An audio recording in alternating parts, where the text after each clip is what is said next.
Welcome to फिल्मी treasure. Film की शुरुआत में हम जेल का सीन देखते हैं। जेल के उस रूम में एक कैदी को इलेक्ट्रोक्यूट करके मौत की सजा दी जा रही थी। 2 लड़कियों का मर्डर करने के कारण उस आदमी को मौत की सजा मिली थी। हम देखते हैं कि उस आदमी को सजा देते समय प्रिजन गार्ड्स भी रो रहे थे, जिसके कारण उस आदमी को मौत की सजा देने में देरी हो गई थी। उस रूम के दूसरी तरफ हम देखते हैं कि उन दोनों लड़कियों का परिवार भी कैदी का इलेक्ट्रोक्यूशन देखने आया है। कुछ समय बाद आंखों में आंसू लिए वार्डन इलेक्ट्रिसिटी को चालू करने के लिए बोलता है। जैसे ही इलेक्ट्रिसिटी उस एंजल के शरीर से गुजरती है, वो एंजल स्वर्ग में वापस चला जाता है। अब हम वो सीन देख रहे हैं जहाँ उसे पहली बार जेल के अंदर लाया जाता है। जेल में उसे एक गाड़ी में लाया जाता है। उसके वजन के कारण गाड़ी भी नीचे दब जाती है। उस आदमी को देखकर गार्ड्स चिंता में पड़ जाते हैं। उन्हें लगता है कि अगर इस आदमी ने यहाँ से भागने की कोशिश की तो शायद ही कोई इसे रोक पाएगा। एक विशाल और ताकतवर आदमी होने के बावजूद भी उसका चेहरा एक एंजल जैसा था। उस आदमी का नाम था जॉन।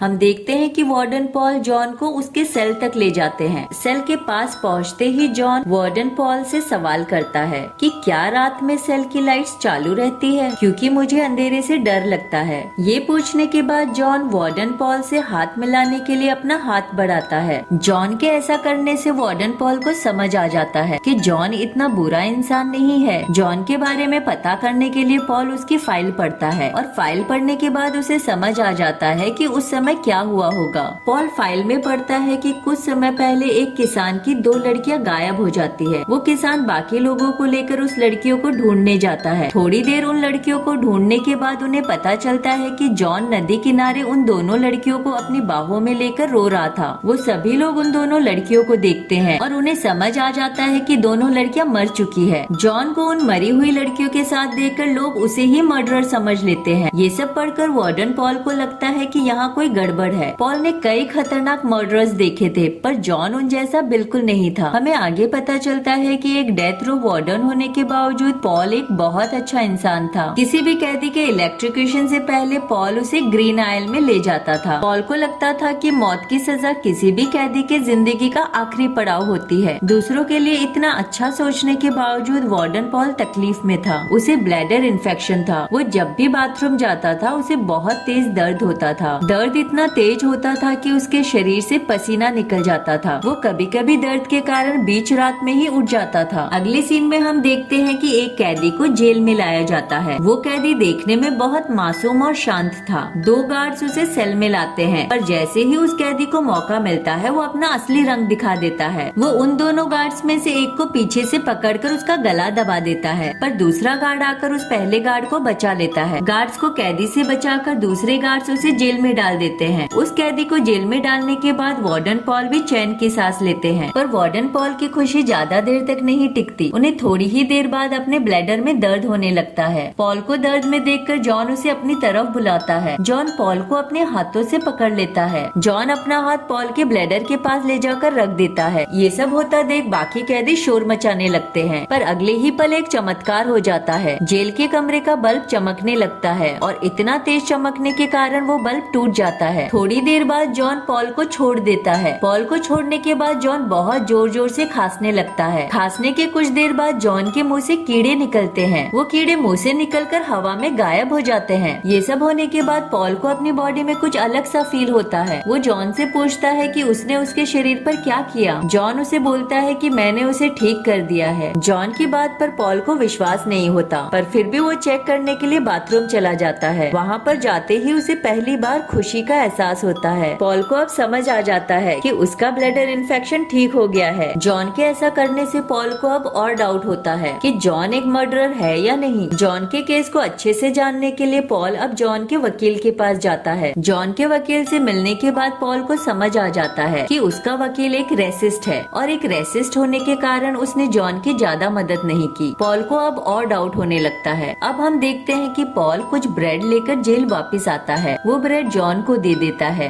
ब्रेड देखकर पड़ोस का कैदी विलियम भी ब्रेड मांगने लगता है। पॉल उसे ब्रेड देने से मना कर देता है। वो उसे शांत करने के लिए उसके सेल की तरफ जाता है। जैसे ही पॉल वहाँ पहुँचता है, विलियम उसके मुंह पर थूक देता है। पॉल के मुंह पर थूकने पर भी पॉल को गुस्सा नहीं आता और पॉल वहाँ से चला जाता है। अगले सीन में हम देखते हैं कि एक सेकंड जनरेशन गार्ड कैदियों पर नजर रख रहा होता है। जब वो विलियम के सेल की तरफ आता है, विलियम उसकी गर्दन पकड़ लेता है। विलियम का सेलमेट भी गार्ड को गालियां देकर चिढ़ाने लगता है। इससे वो गार्ड बहुत घबरा जाता है। दूसरे गार्ड्स उस सेकंड जनरेशन गार्ड को बचाने के लिए दौड़ते हैं। वैसे तो विलियम का सेलमेट शांत किस्म का आदमी था, पर उसने भी मौका का फायदा उठाया। कुछ दिन बीत जाते हैं। अब हम देखते हैं कि विलियम के सेलमेट को इलेक्ट्रोक्यूशन के लिए ले जाया जा रहा था। उसे सीट पर बिठाकर उसके हाथ पैर बांध देते हैं। इलेक्ट्रोक्यूशन से पहले हर कैदी के सिर पर एक गीला स्पंज रखा जाता है ताकि उन्हें ठीक से इलेक्ट्रोक्यूट किया जा सके। हम देखते हैं कि पिछली घटना का बदला लेने के लिए वो सेकंड जनरेशन गार्ड स्पंज को बिना गीला किए ही उस कैदी के सर पर रख देता है। इसके लिए वो इलेक्ट्रिसिटी का स्विच ऑन करने पर भी वो कैदी नहीं मरता। शुरुआत में वो कैदी दर्द के कारण जोर जोर से चिल्लाने लगता है। बाकी गार्ड्स को समझ आ जाता है कि यहाँ पर कुछ गड़बड़ है, पर फिर भी वो कुछ नहीं करते क्योंकि अब बहुत देर हो चुकी थी और गार्ड्स को पता था कि अगर इलेक्ट्रोक्यूशन को बीच में रोका गया तो कैदी को और भी सफर करना पड़ेगा। इसीलिए वो बिना कुछ किए उसे देखते रहते हैं। वो कैदी धीरे धीरे तड़प कर मर जाता है। थोड़ी देर बाद वो देखते हैं कि उस कैदी की बॉडी जलकर राख हो चुकी है और उसके शरीर से धुआं निकल रहा है। उस तड़पते हुए कैदी की चीखें सुनकर जॉन को बहुत दुख होता है। वो अपने बेड पर बैठकर जोर जोर से रोने लगता है। इलेक्ट्रोक्यूशन खत्म होने के बाद बाकी गार्ड्स उस सेकंड जनरेशन गार्ड की खूब पिटाई करते हैं। पिटाई करने के बावजूद भी उस गार्ड को इस बात का कोई पछतावा नहीं होता। अगले सीन में हम देखते हैं कि वार्डन पॉल के लीडर उसे बताते हैं कि उसकी बीवी को ब्रेन कैंसर है। ये सुनकर पॉल के मन में पहला ख्याल जॉन का आता है। रात के समय सबसे छुपकर वार्डन पॉल और बाकी गार्ड्स जॉन को लीडर के घर ले जाते हैं ताकि वो उसका इलाज कर सके। सभी लीडर के घर पहुंचते हैं। जॉन लीडर की वाइफ को किस करता है। जॉन के किस करते ही लीडर की वाइफ का मुंह तेज चमकने लगता है। वो चमकती हुई चीज लीडर की वाइफ के मुंह से निकलकर जॉन के मुंह में चली जाती है। जॉन के ऐसा करने से लीडर का घर जोर जोर से हिलने लगता है। थोड़ी देर बाद हम देखते हैं कि लीडर की वाइफ का ब्रेन कैंसर ठीक हो गया है, पर पिछली बार की तरह जॉन के मुंह से कीड़े नहीं निकले। ऐसा लग रहा था कि वो कीड़े जॉन का दम घोट रहे हैं। इसके बाद जॉन को वापस जेल में ले जाते हैं। रात के समय जब जॉन को मौका मिलता है वो सेकंड जनरेशन गार्ड को पकड़कर सारे कीड़े उसके मुंह में डाल देता है। जॉन के ऐसा करते ही उस सेकंड जनरेशन गार्ड का मानसिक संतुलन बिगड़ जाता है। वो जॉन के सेल के पास जाकर अपनी गन निकालता है और खुदकुशी कर लेता है। ये देखकर पॉल जॉन के पास आता है और उससे पूछता है कि उसने ऐसा क्यों किया। जॉन जवाब देता है ताकि बुरे इंसान को सजा मिल सके। इसके बाद जॉन पॉल का हाथ पकड़ता है। जॉन का हाथ पकड़ते ही पॉल को समझ आ जाता है कि जॉन के साथ क्या हुआ था। पॉल देखता है कि उन दो लड़कियों का मर्डर जॉन नहीं बल्कि कोई और ही है। उन दो लड़कियों को मरता हुआ देख जॉन दोनों को बचाने की कोशिश करता है, पर फिर भी वो दोनों उसके हाथों में अपना दम तोड़ देती है। उन दोनों लड़कियों को जॉन के हाथों में देखकर बाकी लोग उस पर झूठा इल्जाम लगा देते हैं। इतना सब होने के बाद भी जॉन को निर्दोष साबित करने के लिए किसी के पास कोई सबूत नहीं था। अब पॉल को जॉन की सच्चाई के बारे में पता था। ये सब देखकर पॉल बहुत दुखी होता है। जॉन उसे समझाता है कि उसे दुखी होने की कोई जरूरत नहीं, क्योंकि जिस काम के लिए उसे भगवान ने धरती पर भेजा था वो काम पूरा हो चुका है और अब उसके जाने का समय आ चुका है। जॉन की आखिरी ख्वाहिश पूछने पर जॉन बताता है कि उसे एक मूवी देखनी है। उसकी आखिरी ख्वाहिश पूरी करने के लिए जॉन को मूवी दिखाई जाती है। अब हम देखते हैं कि जॉन के इलेक्ट्रोक्यूशन का समय आ चुका है। जॉन को इलेक्ट्रोक्यूशन रूम में ले जाया जाता है। जॉन गार्ड को बताता है कि उसे अंधेरे से बहुत डर लगता है, इसलिए उसका चेहरा ना ढका जाए। ये सब देखकर पहली बार गार्ड्स रोने लगते हैं। जॉन के आखिरी समय में पॉल उससे हाथ मिलाता है जिस तरह वो पहली बार मिले थे।